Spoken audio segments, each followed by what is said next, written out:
Hello, and welcome back to Dev Game Club, a weekly podcast in which two veteran game developers look at games from the past to discuss their relevance and impact today. I'm Brett Duville, and I'm joined as always by my co-host, a man last seen listening to the dining car staff chatter to see if he could pick up any hot gossip. Tim Longo. Yes. I did a lot of that, for sure. It is indeed a game from the past, in more ways than one. So it is fun to pick up this one. Thanks for giving me a week off last week. I needed a little additional rest. It was nice to not have to squeeze in recording and then production. It was a busy week. In a 12-hour window or whatever it would have been. So appreciate that for sure from the listeners as well as from you. But yeah, it was fun to play more of this. I didn't finish it by any means, and I know you didn't either. I finished it. Yes, it ended. We'll say it ended for you. Yeah. I mean, it ended for me too at various points, but mostly in the first parts I played, and often because I couldn't avoid the guy with the knife. It took me a long time to figure out how to do that. I think we talked about that last time. Yeah, the Kirk fight. Yeah. Mm-hmm.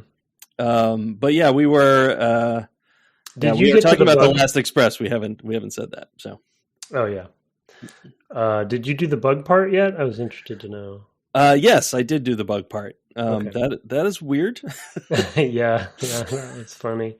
Well, I bring it up because you brought up the knife fight, and then it's just as far as adventure games go, especially of the time, having both, just the.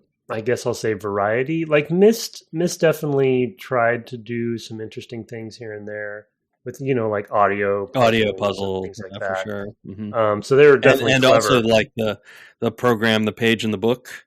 Yeah. Kind of like, I mean, it was almost like playing Minesweeper, but there were no mines. You just had to fight the pattern. It was like entering a QR code by hand in Myst. Yeah, right. That's something. That is a weird image. But I just appreciated, like, again, I was like, oh, they found out a way to have a nice, exciting moment with a knife fight. And then, oh, here I am catching a bug. In a matchbox, yeah. But it still worked, you know? So it's, it's a yes and kind of game within this genre, at least. So I thought that was fascinating. I still haven't figured out what I need to do with the bug, but yeah, I don't know either. I'm trying to give it to the kid because that was the natural thing to do, right? And no, I haven't figured out what to do with that either. My suspicion would be it would be something to do with the dining car, like put it in somebody's food or something like that, so that they get upset, or maybe avoid them getting poisoned or something. Like these are the sorts of things I can imagine. Yeah. Actually, I was just thinking about some of the chatter of the dining car staff, and one of them says, like, can you imagine a murder on the Orient Express? Yeah, that's good. A very knowing moment. Very, very, very funny. I don't know, how well do you know the Agatha Christie story? I don't really know. I've read it twice. I mean, it's probably the most well-known. In fact, it was on. They basically did it again on CSI. They did it with an airplane in one of the first few seasons of that show back in the day. I don't know if that show is still on TV, but it certainly was everywhere, and they had multiple cities it was in.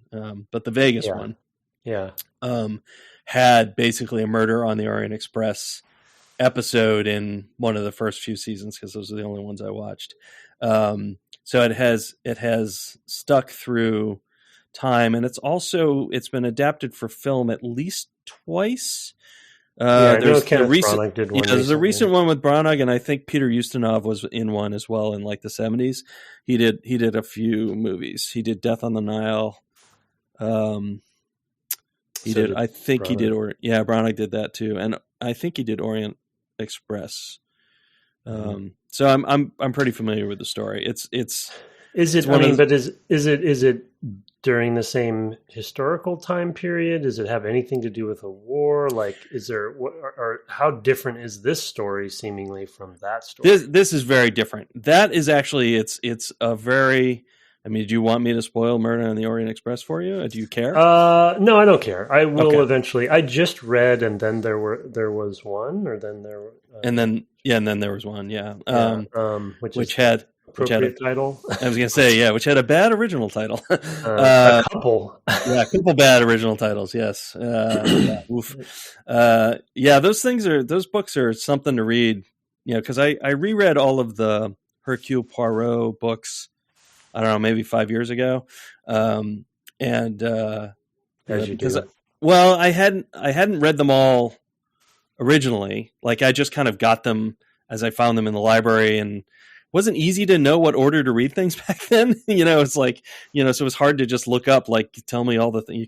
We had no internet, right? So it's like, you might have, if Yeah, you just found it, and you just found it. You're like, oh, okay, I like this, you know, and you just read more of them, and they came in whatever order you found them, you know, which might be alphabetical because you're just like, well, I'll just read the next one in order on the shelves. So I read a bunch of them, and my parents had a couple, and all of that, and he's always been kind of one of those.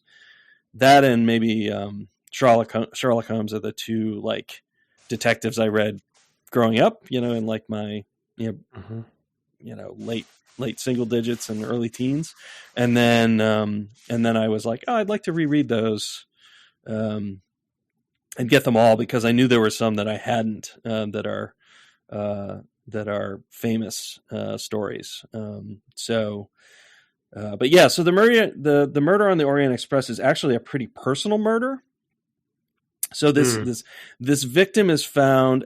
My recollection is it's between the wars and probably the 30s. This guy is found dead in his compartment, and he's been stabbed multiple times. And you know, an examination of the wounds, because Holmes has this, you know, dog's body, you know, friend, whatever, who, you know, kind of can't keep up, obviously, with the wit and brain of Poirot. He kind of examines the body, and he can't really make head nor tails of it, because it's like, these wounds seem like they would be left-handed. These seem like they would be right-handed. Some are shallow, some are deep. And the murder turns out to be everybody. Everybody on the train had a go, so that all of them are culpable.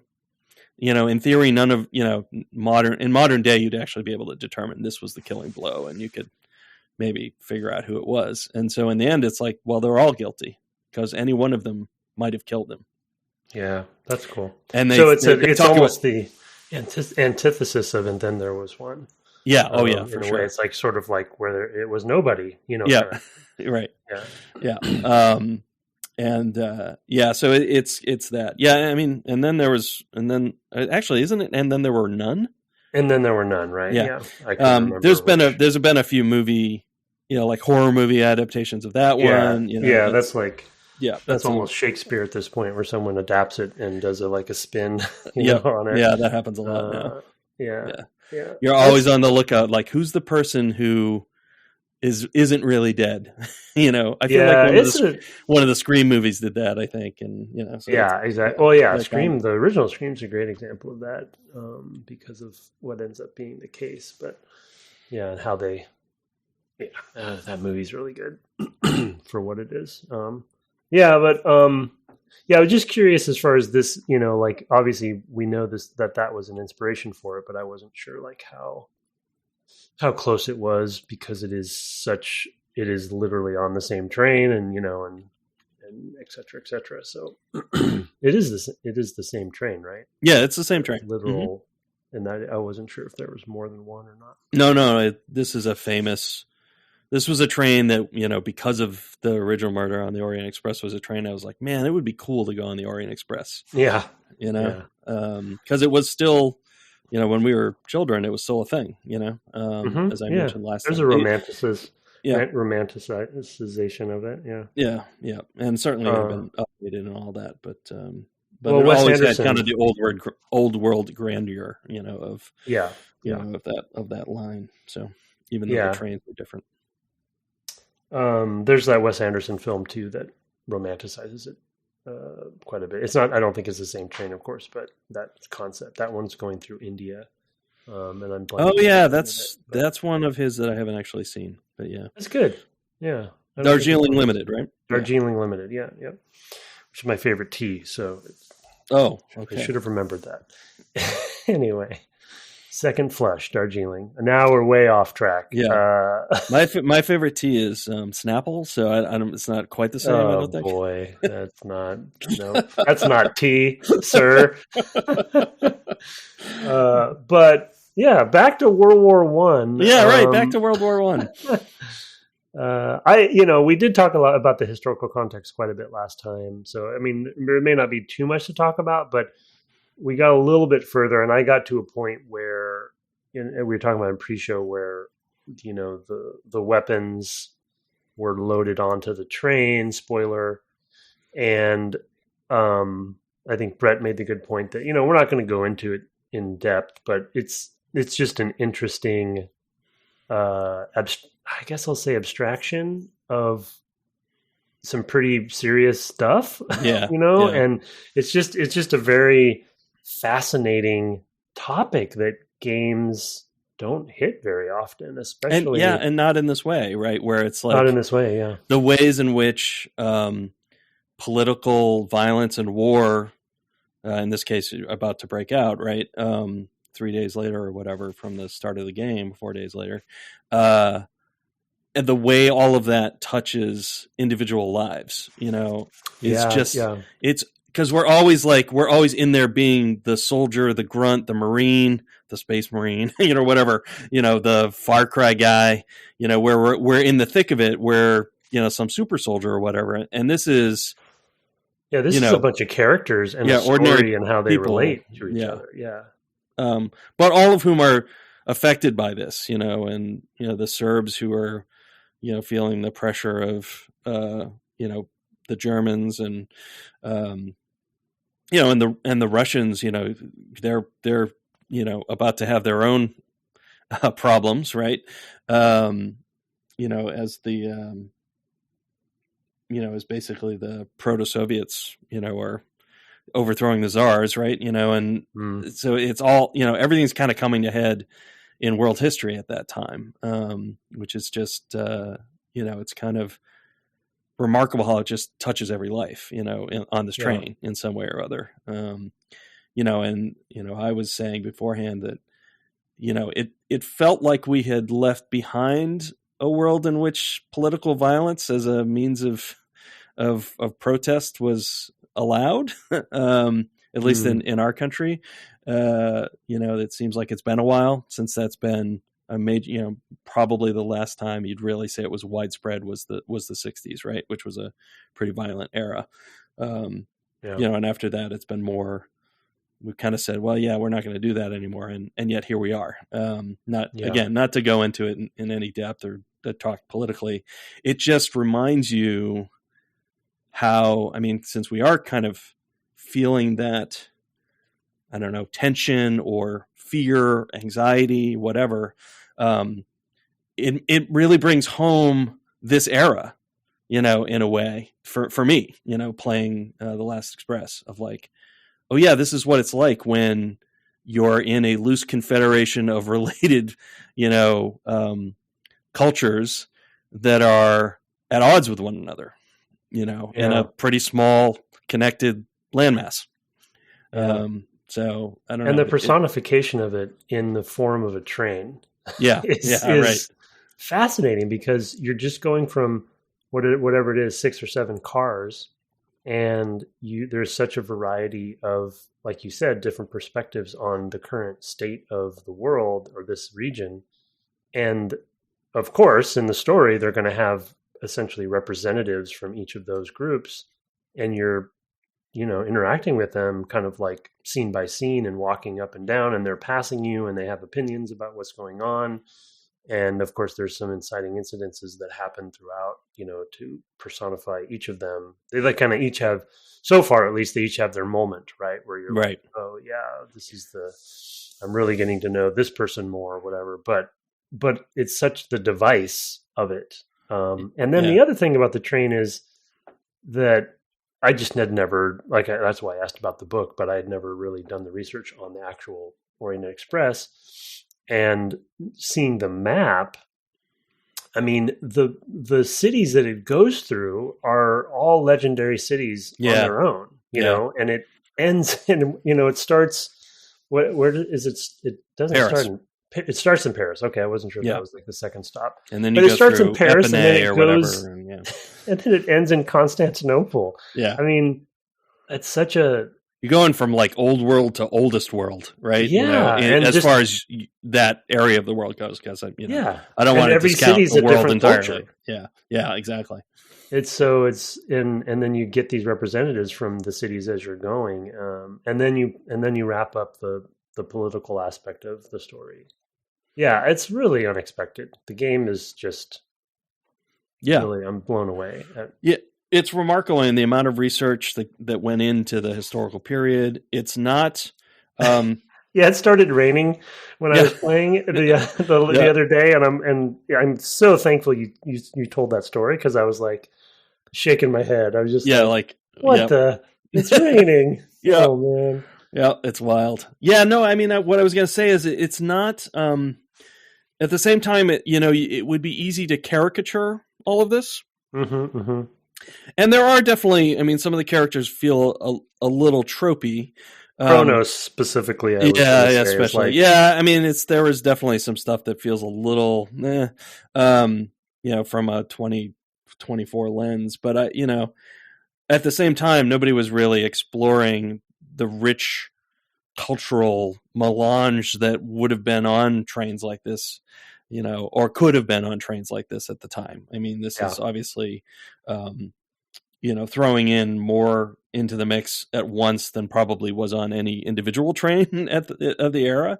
But this is the kind of romance of that train, is that anybody could be on it, and and they could come from anywhere and have any kind of a melting sort of pot story. Of its own. Yeah, exactly. Which is another parallel to our current moment, I guess. Yeah, that's true. There, I mean, it always, I mean, you mentioned it earlier, but the romanticizing of it,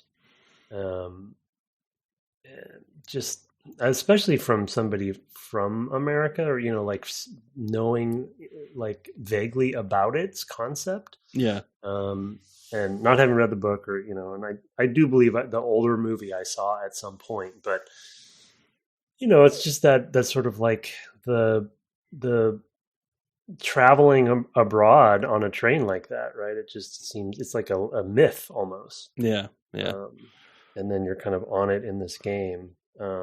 It's a really unique concept for a game as well. And I think the writing is quite good, and the performance of the dialogue specifically, and the performance of the dialogue, for the time is good. And it's, when you have a contrast like the Sierra games, though some of them were trying to be more adult at the time, like we talked about last episode, but then you have LucasArts, which tended to be either more sort of, adventure focused or comedic, right? Also really good writing. Yeah, but you have Indiana Jones, but a different sort of writing, really. Just a different thing. And this is very naturalistic, right? And being a theater person, I wrote both sessions. I wrote the same note. I realized just about how theatrical it feels in its presentation. Obviously, it's cinematic as well, but it's some of the dialogue, just two people talking, reminded me a lot of like Chekhov or something like that. Oh yeah, that's a great touch point. I mean, the Russian story with the old uncle could be straight out of a Chekhov play. Probably is, to be honest. It's probably some of his inspiration, I think. And some of the tensions with the younger generation of Russians, right? I mean, I think even in the first time you go to the dining car, I feel like there's a confrontation between There is, the old, the old Russian and that younger guy who's a revolutionary, right? As I was alluding to earlier, or at least has a revolutionary fervor, let's say. So there's a lot, kind of going on, even within cultures, or cultures that abut one another. In the case of like Germany and Austria versus, like the Slavic countries, Serbia in this case represented specifically. Yeah. And now I'm realizing I actually don't really know. I mean, I've seen the map, but I wasn't looking at the countries. I was looking at the route. And now I'm like, I should look at the countries again and look at a map today just to because,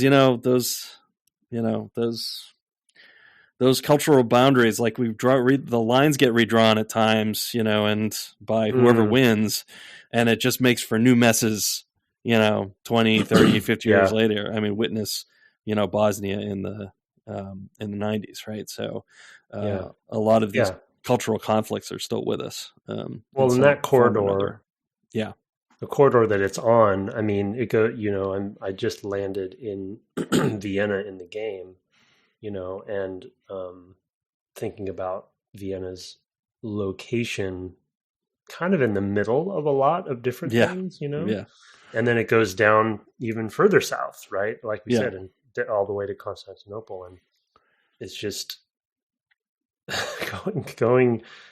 being on that train at that time, you're going to see a lot. And it's fascinating to think, it's a good point that countries could have shifted, and maybe we're getting a little too real right now, but I mean, well, it's a game that provokes it. I think if you're thinking deeply about this game, it provokes those kind of thoughts. If you put it in, if you think about the context, and even having our, probably unfortunately rudimentary view of European history as, non-history students in college, so we basically have high school to fall back on.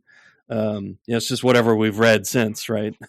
If anything. No, I'm not. I'm not going to be. So we're not by any means experts, but it is true. Think about it. It's like, okay, well, you've basically got multiple empires. Some in decline. The French Empire, effectively in decline. The British Empire still basically at its height, and in some regards you're representing that because you're coming, even though you're an American as Kath, he's coming from Ireland, and has presumably escaped through Britain to get to France, right? So there's that, and then of course you're going to an older empire, if you're going from Paris to Constantinople, right? So because that was obviously Constantine, right? So the Holy Roman Empire. So I mean, it's just wild to think of how much history. I've been to Europe a few times, and that's one of the things I love is like you'll step out of a cafe or something, you look across the street, and then there's some ruin, or some statue that's 300 years old, or what have you, or some fountain, and it's just kind of remarkable that way. Not to mention the sort of architecture and how much like the new is alongside the old, and old doesn't mean from the 1980s; it means from the 17th century. It's just, I don't know, it's something we don't really have in a lot of places where we live in the United States. It's fun to visit those locations, even though you're not really, right. I mean, you're just going through the train stations, which are also lovingly rendered. So I enjoy seeing them stop in the stations when it's light out, and you get scenes of him looking out the window and seeing some famous station. So it feels like you're traveling there. Yeah, it's definitely nice. I'm looking at the route just on Wiki, and then I kind of was browsing Google Maps just to kind of relatively put myself where kind of on the route there, and you see where Serbia is now, at least. And there's a lot going on in that region. Yep.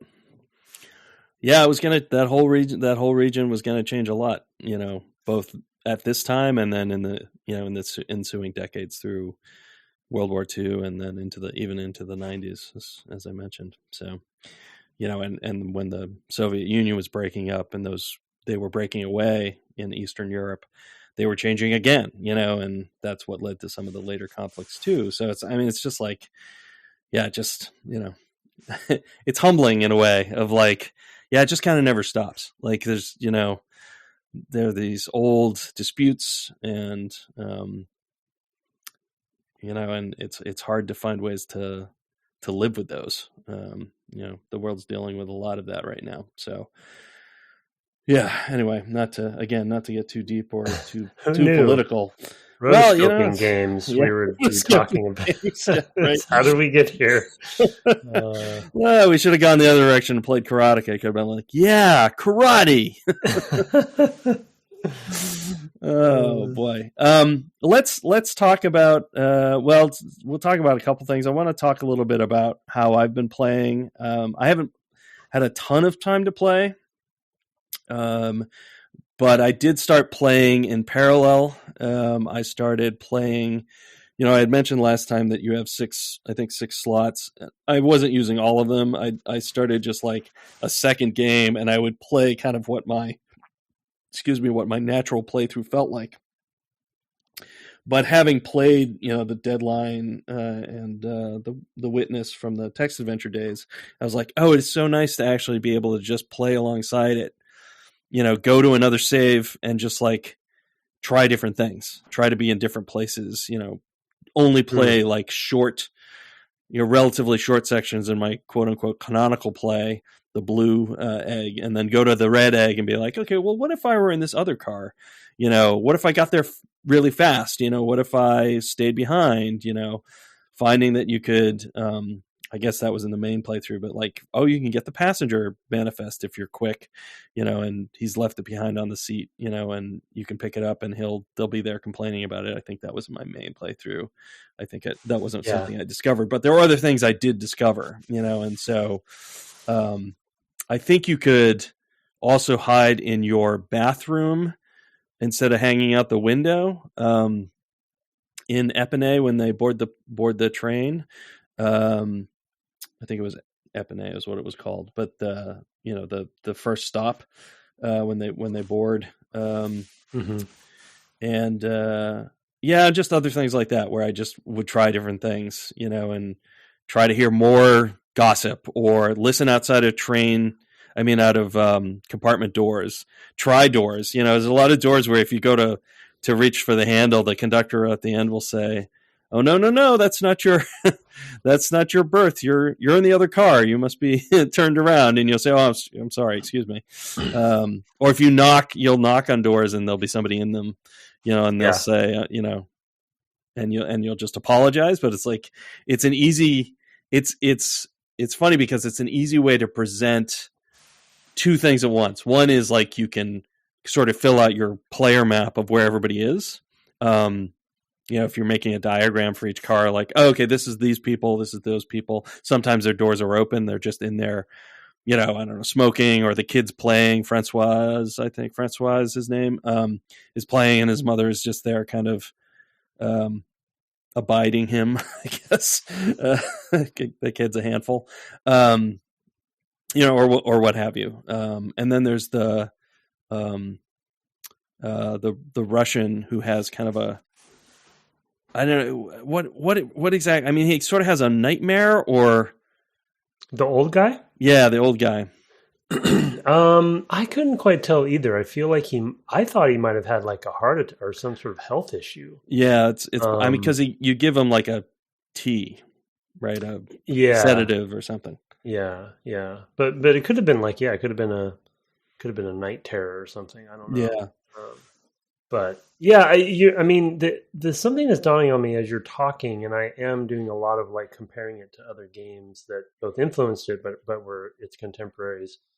We talked about LucasArts and Sierra, but I'm thinking about Myst as well, and I don't remember Seventh Guest that much, but I don't remember it being so active. Like the interesting thing about this game that I guess relates to a theme we talked about last time, and we've talked about with Prince of Persia as well, is how important time is to the structure of the game, because there, like you said, there is a quote unquote critical path kind of way to play, or as you're, as you're describing it, your main playthrough.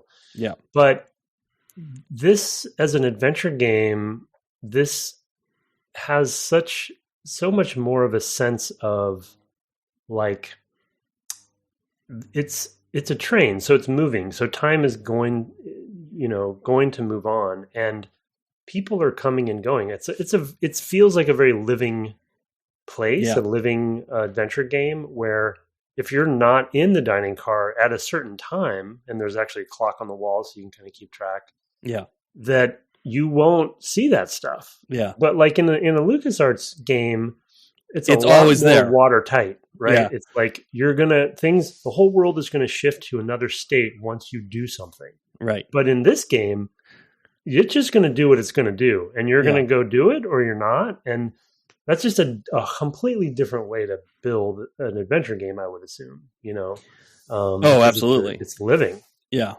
I mean, I think it's lightly, I would largely say it has the appearance of deep simulation while in fact being only lightly simulated.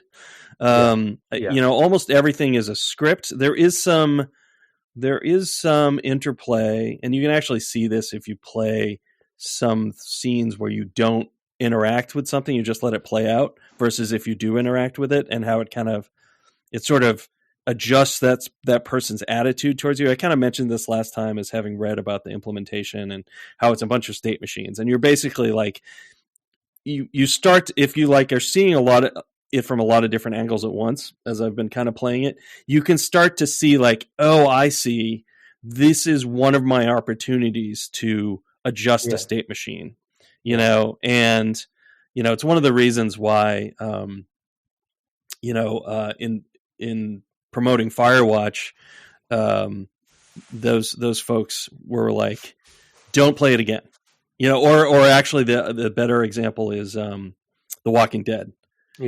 Don't go and make the other choice, because it's just going to ruin the illusion for you.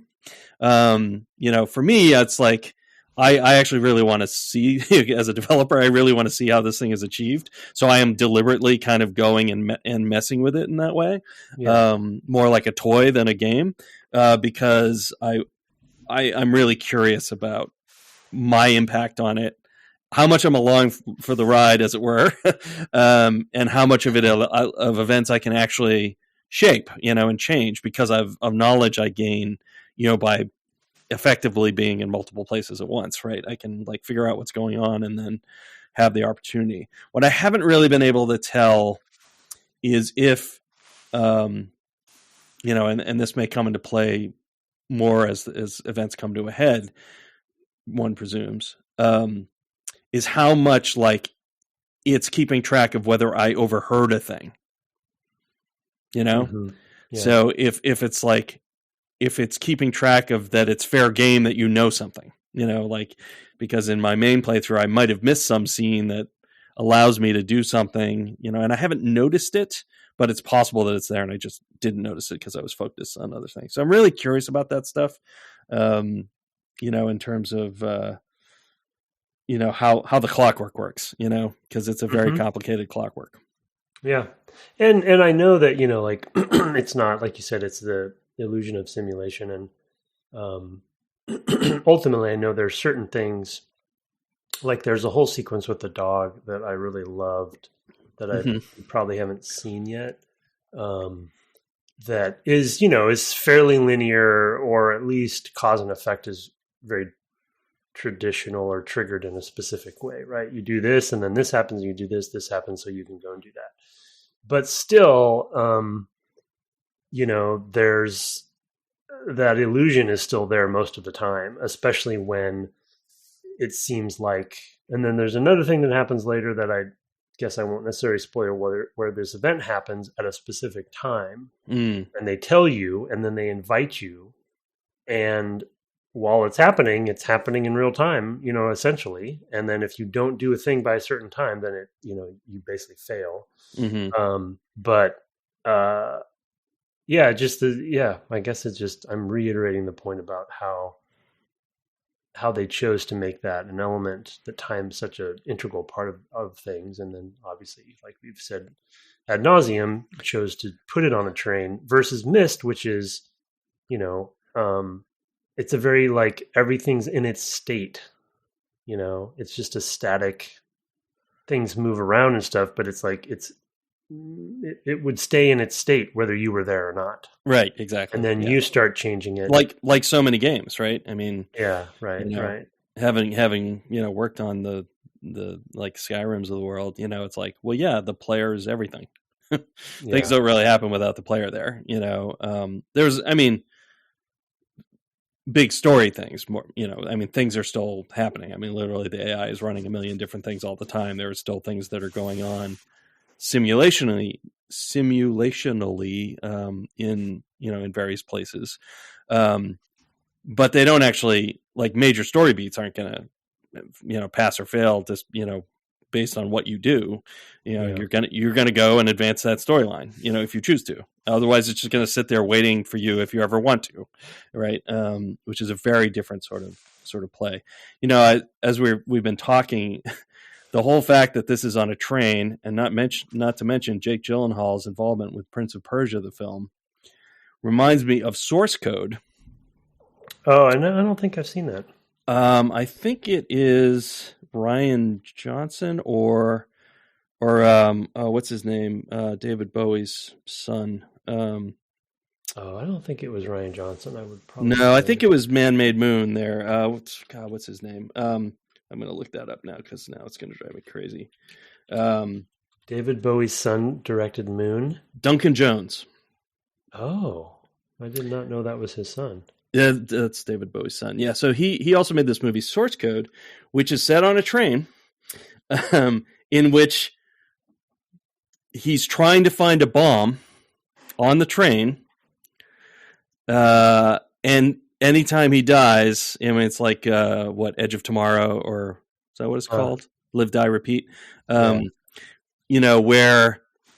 if he dies, it goes back, to the beginning of the sequence. And he's got to find, I think Michelle Monaghan's in that maybe, with him. I only saw it the once, but it's kind of got a similar feel to how I'm playing it, because it's like, I know, this is about to happen. Right. It's and also sort of like Groundhog Day, right. From Bill Murray's perspective. Yeah. So, interesting. Yeah. That's a neat way you're playing it, just to see as an experiment. It's more to get the payoff of the original text adventures, where you could really only be running it once. Like, you couldn't be running it multiple times and doing this kind of a thing where you're like, I'll just wait and go another place, and in the different games I'm playing, I'll just do different things so that there's like one coverage.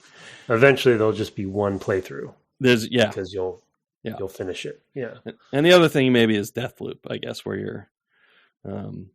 I still haven't played that, but I haven't either. I'm just by reputation. Yeah. Yeah, I definitely am excited to. I think a lot of those themes are gonna, definitely push my buttons. It's in your wheelhouse, especially with Prey. Yeah. So I've been talking to a colleague of ours about Moon Crash lately, and I still need to play that. Yep, I know. So many games, so little time. Do you ever wish you could rewind time? Oh boy. Every day. Yeah. It's just that we do this podcast and I'm like, so a lot of my game playing is from these games from 25 years ago. Yeah. And we're lamenting like, and there's this thing that I really want to play from now. It's like, I don't know, what's probably 5 years ago, 6 years ago. It's like, man, already? Like, where is it going? Where's the time going? Like sands to the hourglass. These are the days of our lives. Wow. So you said you had a failure. You said your game ended. You said in pre-show it was a failure. Do you want to talk about that at all? Well, yeah, it's there's clearly something that they're definitely directing you toward a certain I don't know. I guess I don't know this for sure because I'm not, I don't have the strategy guide or what have you, but it feels like they're directing you toward taking a certain stance on the story of what's happening with the politics of things. And I know I need to, I don't know how much spoilers you want, but no, it's fine. I know I need to get onto the roof of the train. And I cannot Interesting. figure out how to get onto the roof of the train. And if you don't figure that out, then the Serbians will stab you in Vienna. And that is where I stopped because technically again, Yep. just like pulling the brake or whatever, pulling the emergency brake. Emergency brake. That's a quick way to end the game for yourself. So, but the thing that I did want to mention the dog thing because again, a little bit more of a spoiler for you. The thing that leads up to that does have to do with the dog, and it's a very cool puzzle. It's very creative and very like with Myst, or especially like Day of the Tentacle, which is just kind of wacky puzzles, right? And like things that you would never have thought of. This is very much like, I should be able to do this. Can I put a salami in my pocket for the wolf? Yeah, right. Right? Isn't it Miss Wolf who has the dog? I think is her name. Yeah, I forget her name. I think so. Yeah. But the dog comes into play as a way to basically distract somebody, but you have to do a couple things to get the dog into the place where you need the dog. Oh, that's cool. And the dog, the dog, just for everyone who just so everyone knows, the dog is perfectly fine and no dogs are harmed as far as I can tell.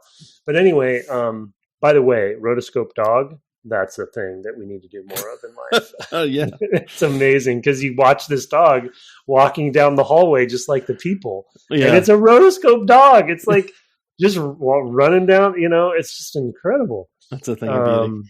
Yeah. So anyway, you do a thing and the thing, but it's very much like it's very like mundane logic, right? It's like, oh, I should be able to go and do this, and then that ends up being so I think I'm close, but I just can't figure out how to get onto the roof. So yeah. So but in Vienna, so I did find the first ending, I guess, which is not leaving Vienna alive.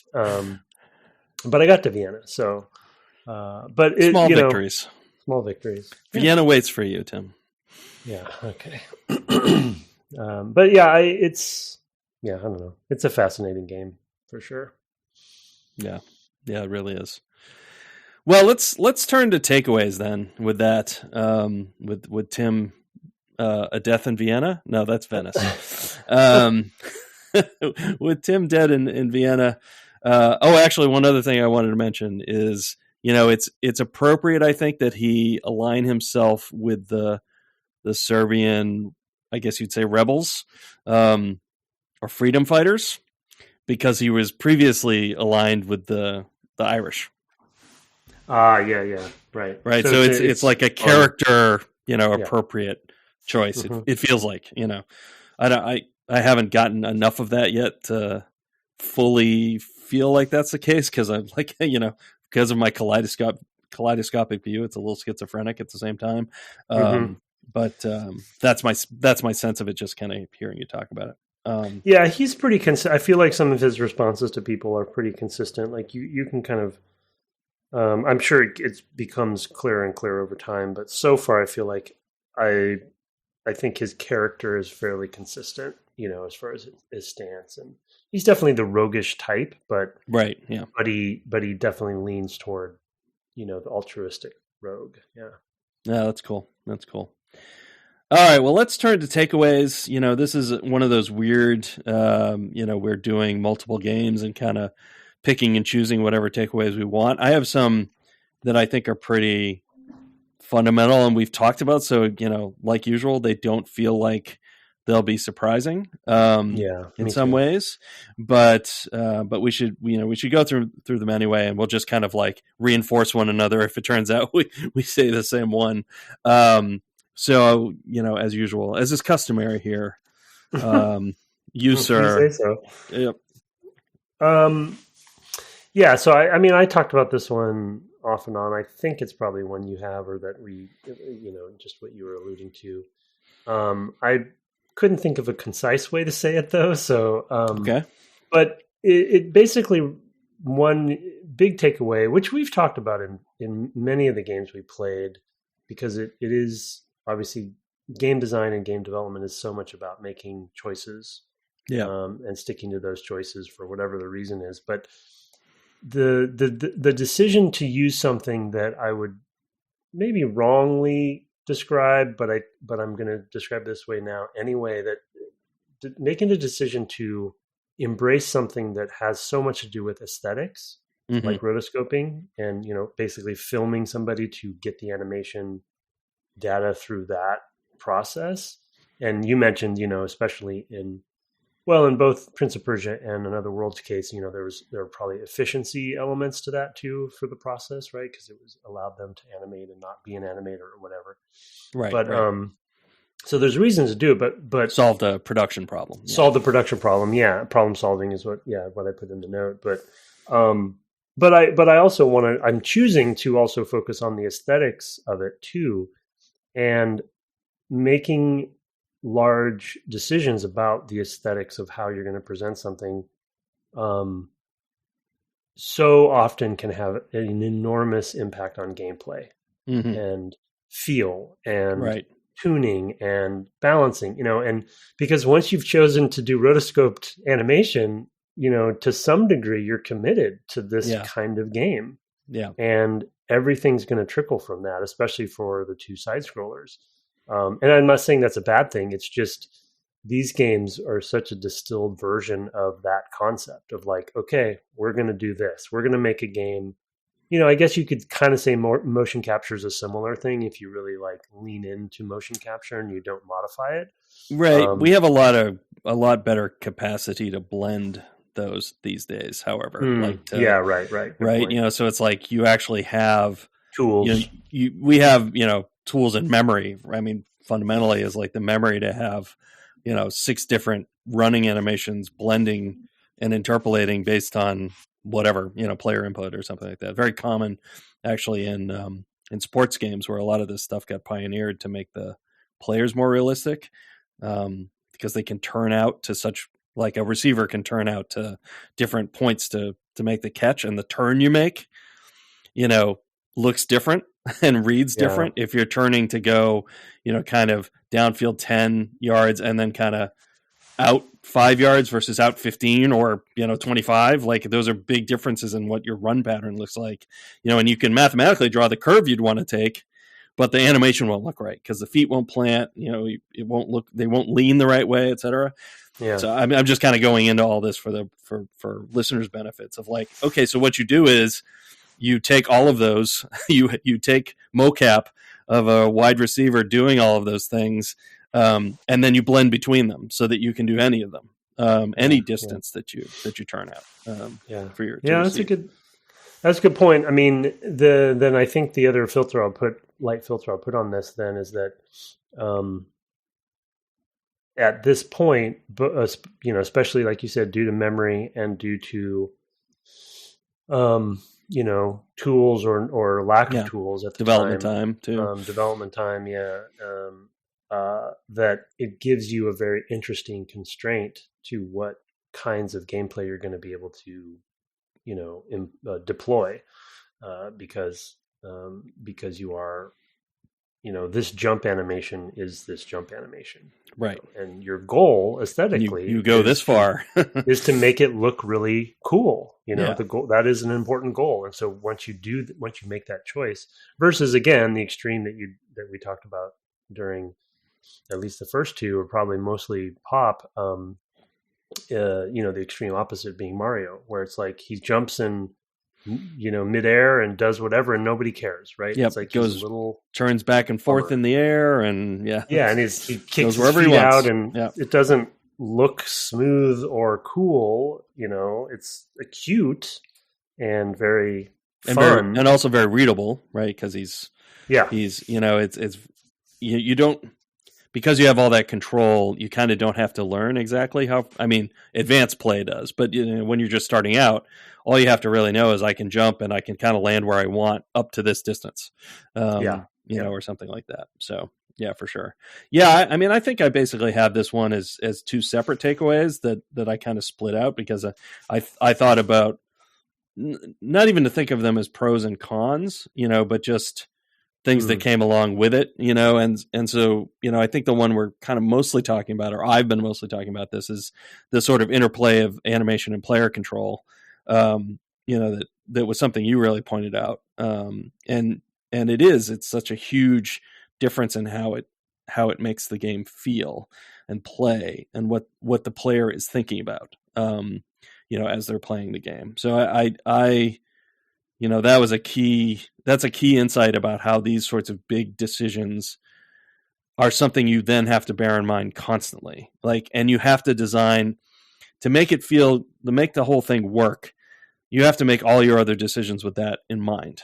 You can't be like, oh yeah, and I want to have this section where you're making lots of little skipping hops through the level. You just can't do that because you're committed. Well, or you're committed to then animating that as well, right? And having separate animation specifically for that movement. If that's what you're going to do, which was not really something I think that would have fit in Prince of Persia's day, in those pretty limited machines, right? So, because that was still Apple II era, it shipped on the Apple II. So you're very constrained. The original Apple II was 48K rather, I believe. And I had the 64K, which was more than you could imagine ever needing at the time, in a personal computer. I mean, come on. How many recipes do you really need in your computer?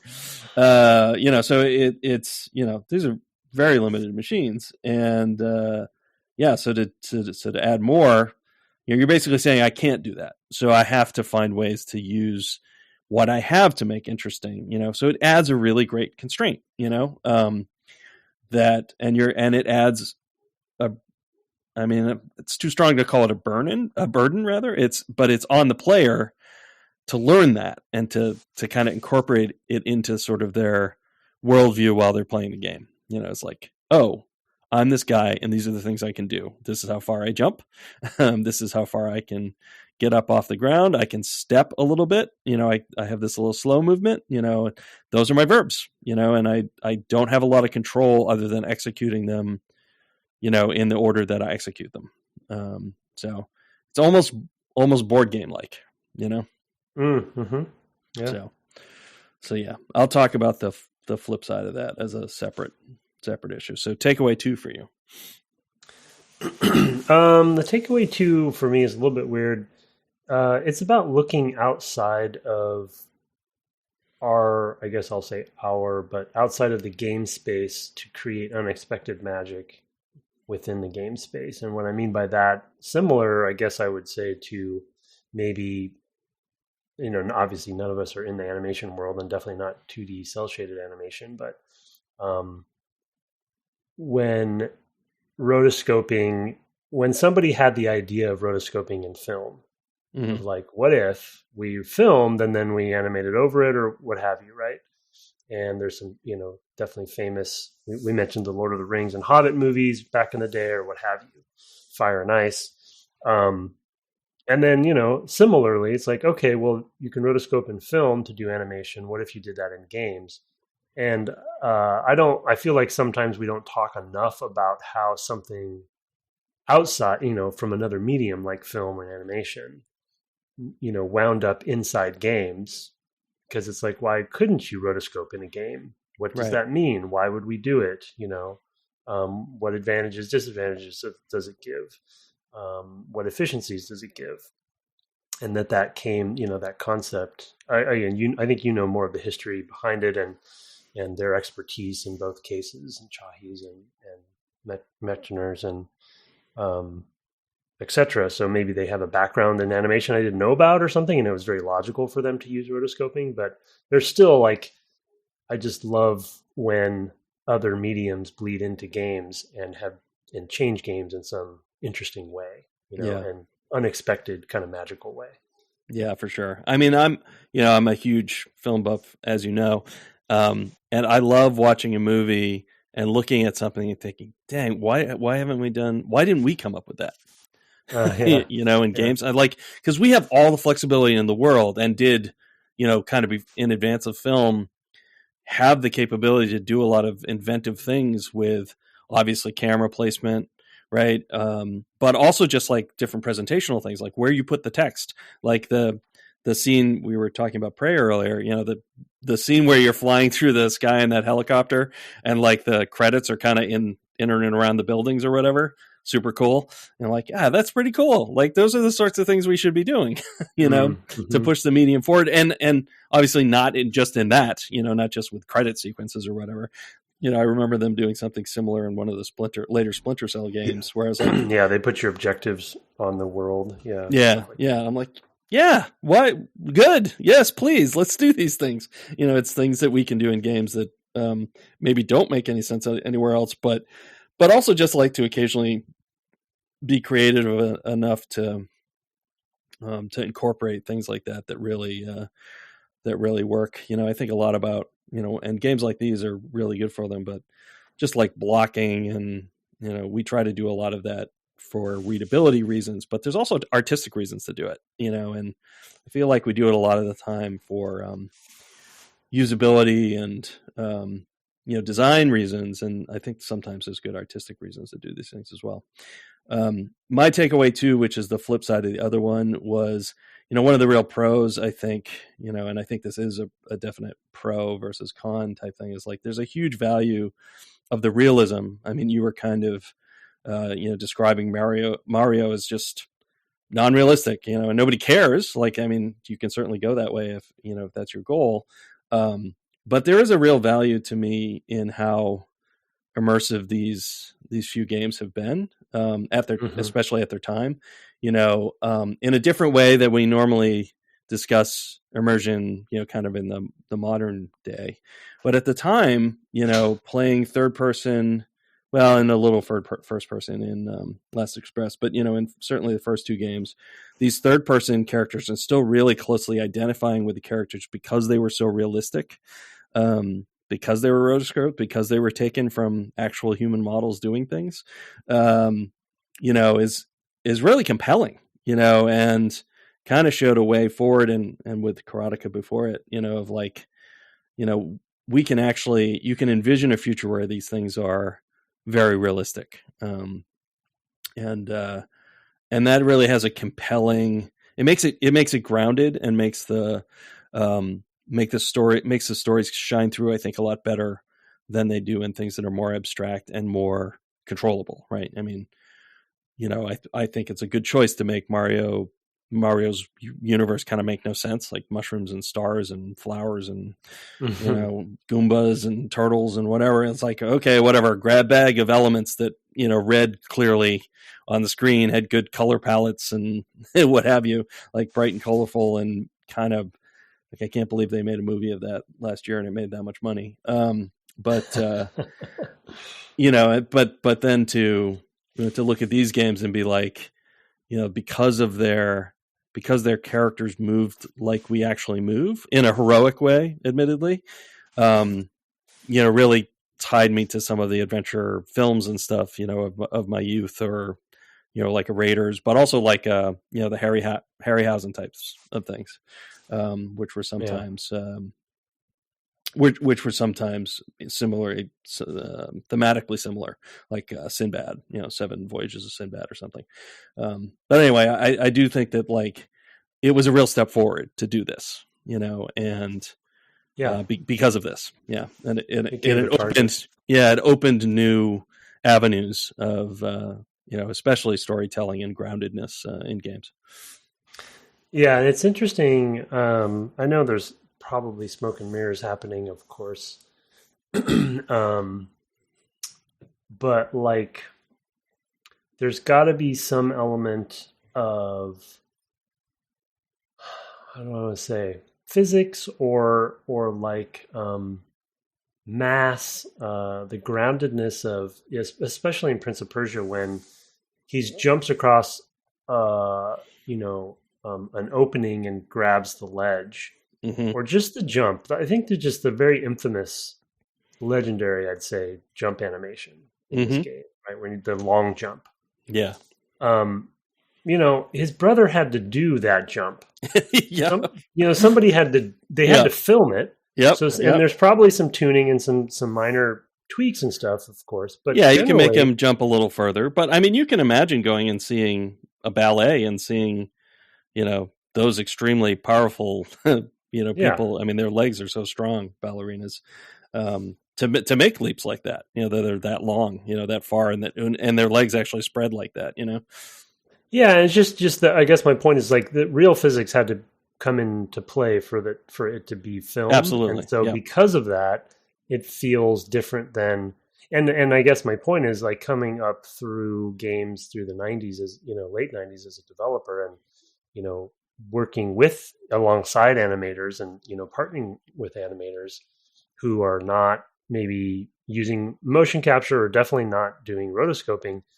That weight and the sort of like impact and the realism that you want in that, but doing it through keyframes is like, a talent for somebody to make it look right and feel right. Same in film, obviously. And right? When it doesn't, animation. with exactly. And when it doesn't look right. Yeah. So it's like the fact that rotoscoping forces real physics to actually come into play and real like motion is fascinating. Yeah, for sure. You got a last one? I'll make it a quick one. I talk about it a lot, and this is really coming from maybe the level design side. In looking at these now, I wish I had more about Last Express, but metrics matter is the way I put it, and it mostly applies to Prince, I think, but it also in certain areas it applied to Another World.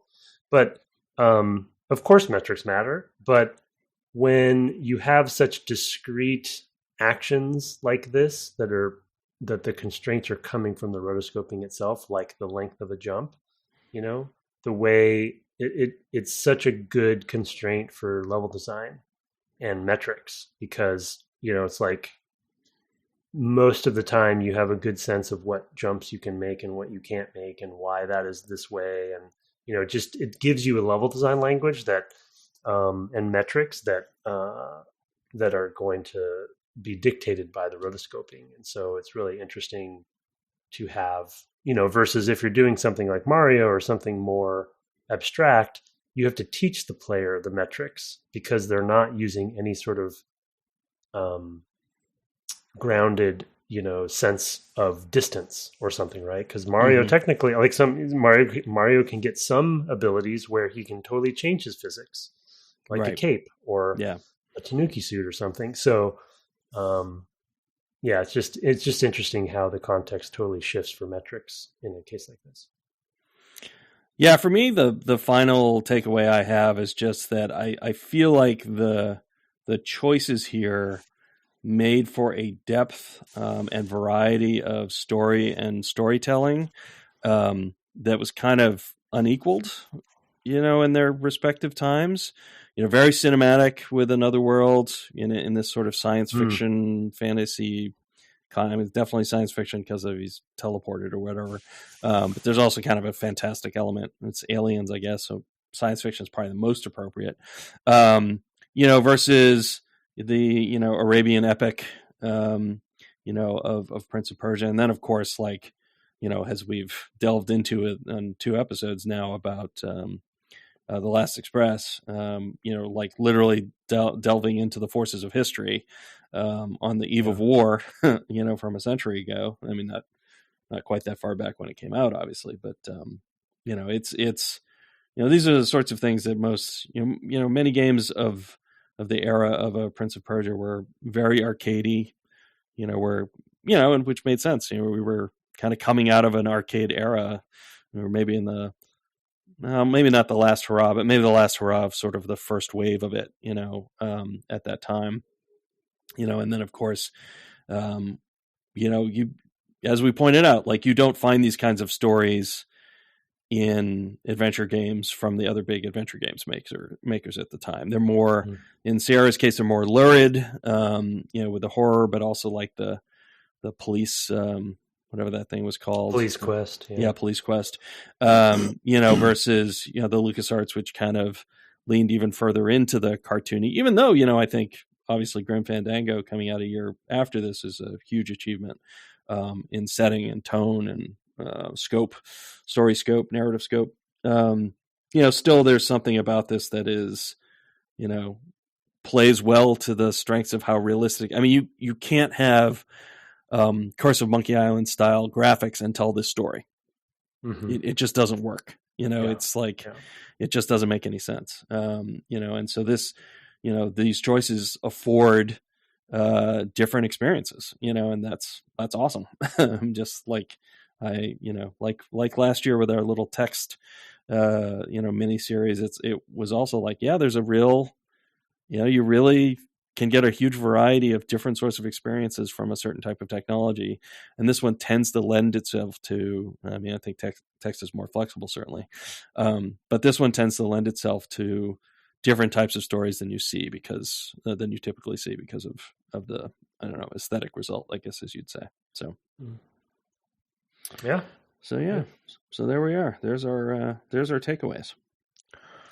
Good takeaways. It was good. It was great to revisit these games. In two cases, and to fully visit this this third one in the Last Express, which is way deeper. And I will continue with it because I'm really enjoying it. I will probably kind of pick up the pace because now I've started to see it and like understand how it's working. Even though I still have to figure out puzzles, I kind of get it now. I'm like, okay, I get it. Like, there's a rhythm that you get to it. And I had always seen it on, I think we talked about it, but I had always seen it on the top adventure game lists of all time kind of lists. And I had always wondered, why I knew of it. I was like, well, that's interesting. I'm kind of surprised to see it on there because it's an anomaly. Like most of the adventure games are coming from the big few companies that were, dominating. And then this is a little bit of an outlier from this, studio that I guess only got to do this one game. Yeah, I know. Makes me wish we could rewind time. Okay, well, let's on that note. Yeah. On a sad note, I wanted to mention this. I don't know if you caught the news, Tim, but Akira Toriyama, legendary character designer, passed away last week. I did see that. Yeah, at the age of 68. I wanted to mention it because because of course we played Chrono Trigger. It's not all he's known for by any means. He did character work on Dragon Quest, and of course the Dragon Ball Z was a huge influence. Many other things. I don't want to diminish him. I'm not very conversant in those things. That's why I kind of am limiting myself to the things I know.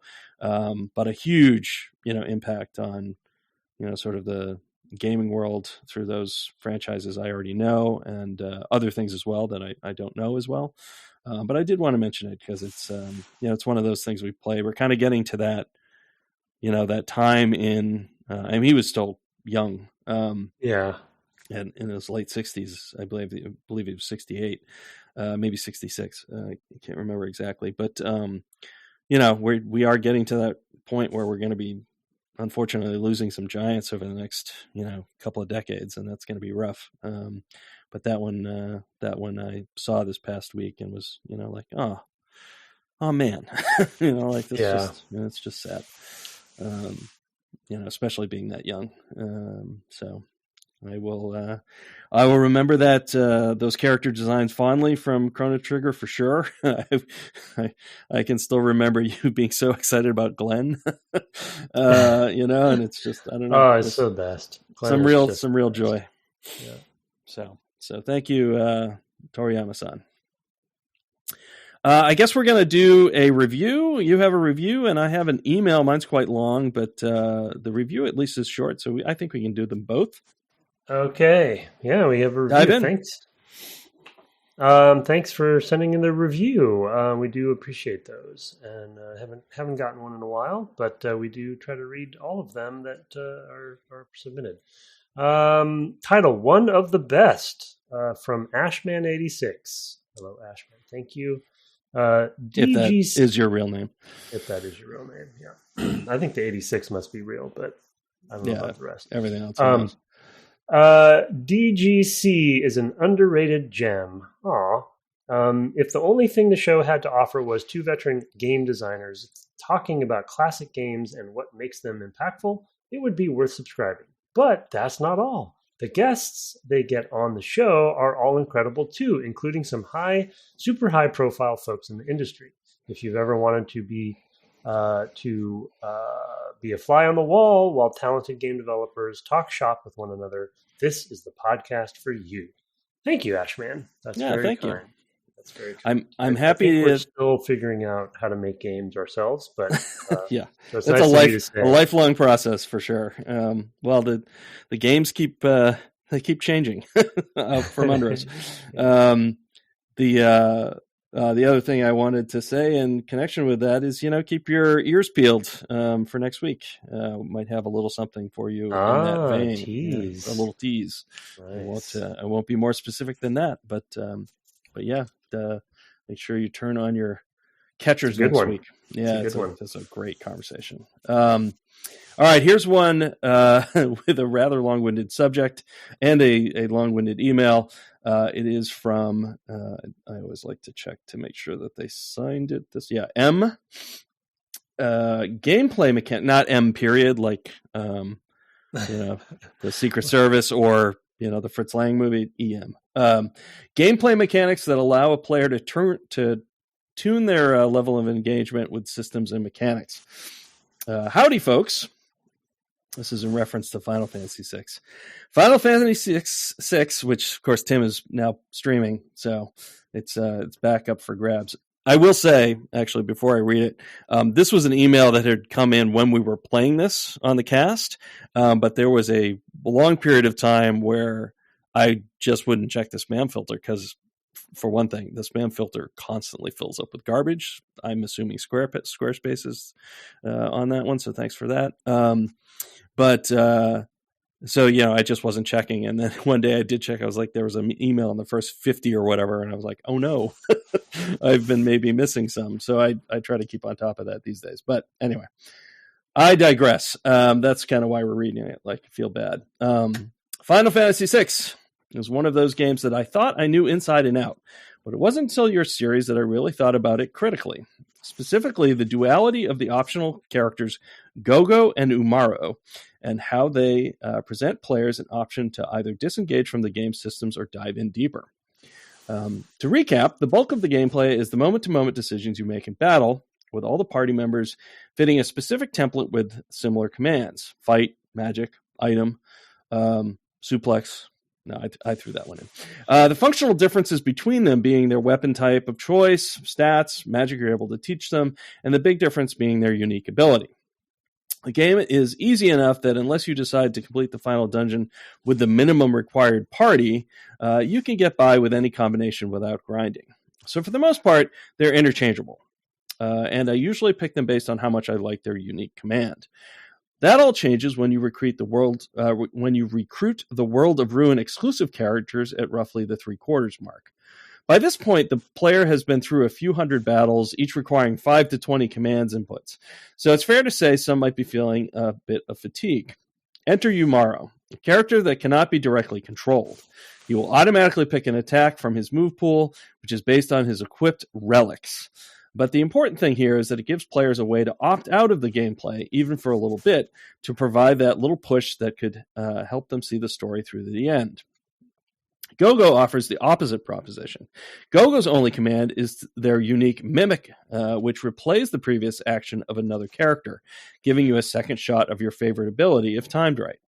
And 3 empty slots, hinting at what makes Gogo truly special. While it can be fun to play around with mimic, it's difficult to use effectively.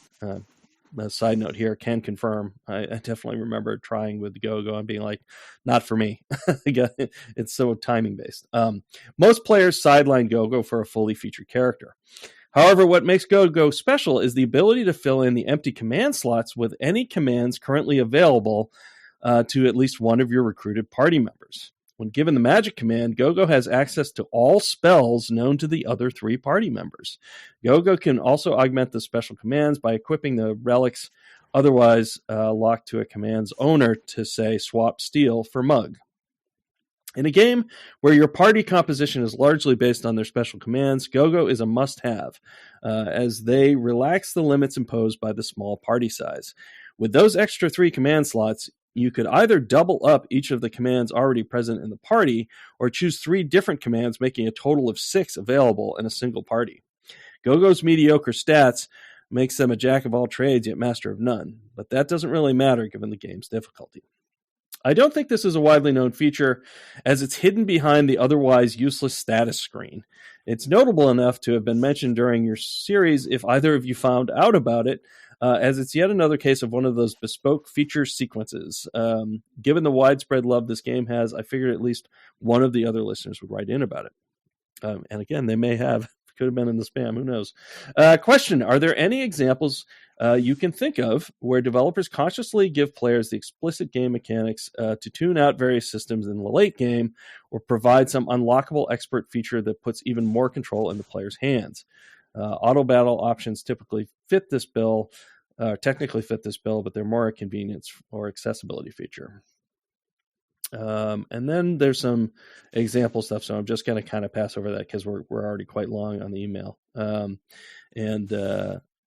Let's see here, and I think, yeah, I'm just gonna call it there.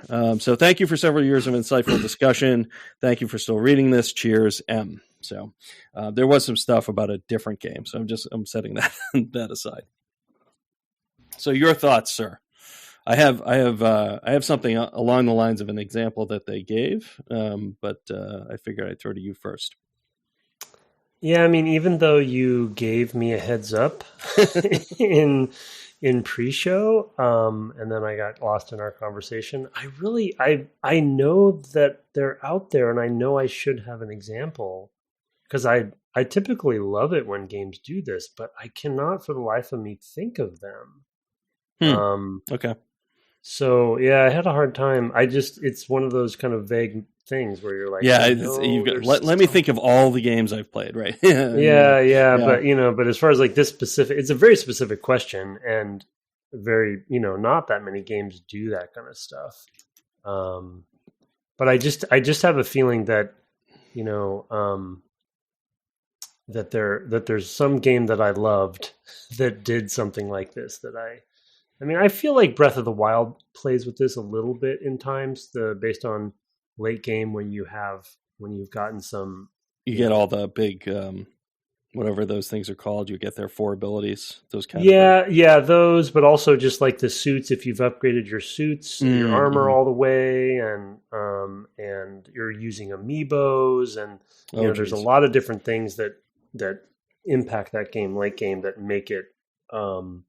Both easier but also fun because you're min-maxing kind of or something. But I don't think that's really the best answer. But yeah. So you had some though?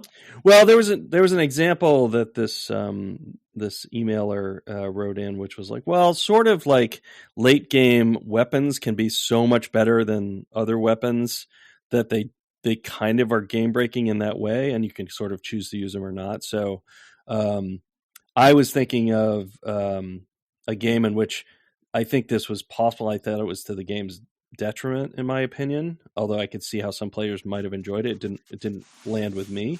But that was Rage, which was a id Tech whatever, 5 or 6 game from gosh, it was while I was at Bethesda, so it would have been around 2010 or 11 or something like that. It was the one with a sort of like post-apocalyptic wasteland. There was cars, like you drive around in cars. And at the end of that game, you got the sort of equivalent of the BFG. But the game also had an economy. Like you could do these missions and get money, and then you could, basically buy things like ammo. So for the last, level of that game, I had this kill everything gun, and tons of ammo for it. So like I just walked through the final dungeon just like I walked into the room. Oh, look, 20 enemies. Oh, look, 0 enemies, and just like, made my way through that. And it felt kind of broken. Like they gave me the ability to just break the game if I wanted, which, like I said, probably totally worked for some people. For me, I was like, I don't know, the game feels a little broken. So that's a thing. So that's something that sort of comes to mind, sort of touched on by the writer, by the reader. But no, I had a hard time coming up with anything, obvious. I do think, sometimes you get, those sorts of overpowered abilities that are meant to be dramatic and used like once or twice, and those are kind of game breaking in a positive kind of way. Like you're going to, do something you haven't been able to do the whole game, and it's going to make, and sometimes you're even confronting something you've confronted before and couldn't defeat. And now you can, because you've got the special what's it, so, I think that's a common trope.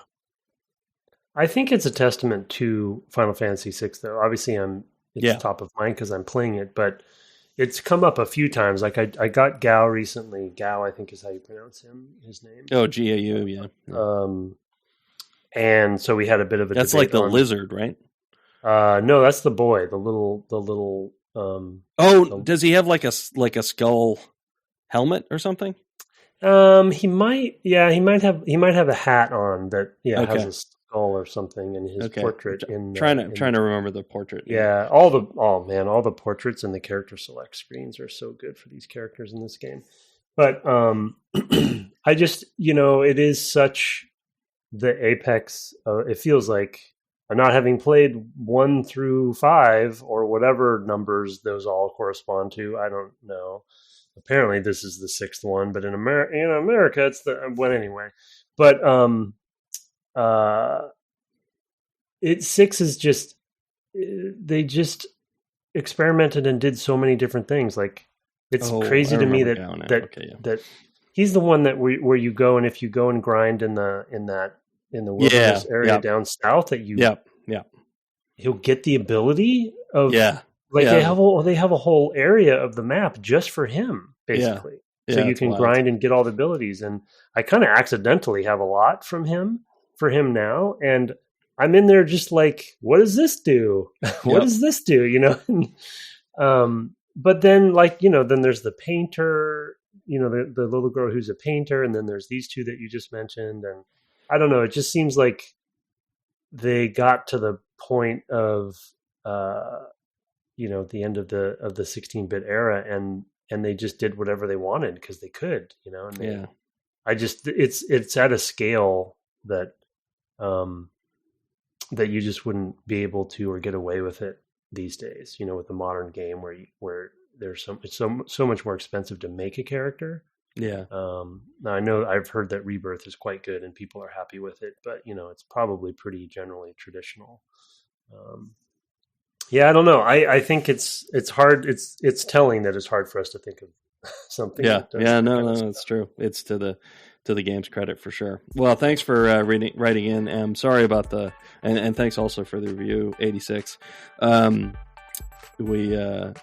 sorry we didn't get to that when we originally did the discussion. Because it might have turned back time. Yeah, if only we could rewind time. So thank you for those. We love, as we said, getting your reviews and of course your emails at devgameclub@gmail.com. We're on the web at devgameclub.com. We're on Twitter, Threads, and Instagram. Yes? Got it right this time? Yep. Correct. Woo! At Dev Game Club. And you can occasionally find us twitching at twitch.tv/Brightduva and twitch.tv/ Tim Longo Jr. with a JR at the end. Where he is, of course, playing Final Fantasy VI. I'm hoping to get back to Kingdom Hearts 3 soon. I've been dealing with some physical troubles with my back, but I am on the mend, finally. Finally feel like I can stand for periods of time without wanting to collapse, so that's good. We also have a fan-run Discord. Drop on by. It's interesting discussions there all the time. Maybe you can find some other games like that with those moments where you can break the rules towards the end of the game. There's a link in the show notes. Our intro and outro music was written and performed by Kirk Hamilton, commissioned by friend of the cast, Aaron Evers, and our logo that Discord, our merch store, all by Mark Garcia, with some friends helping out on the Discord. Have fun relaxing in the most comfortable seat in the smoking car this week, and good night. Good night.